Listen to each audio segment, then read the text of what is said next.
reverse, and it is on speed 3.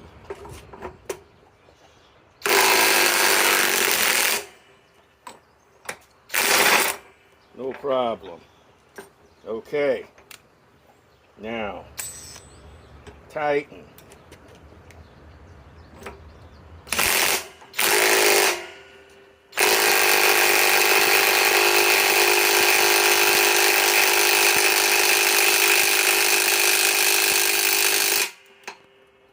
Okay, now, and this is a 3.5 amp stacked lithium. Okay, so now, in 1 week, we'll see if this can loosen it with a 3 amp octane. You know, this has got 21 700 cells in it.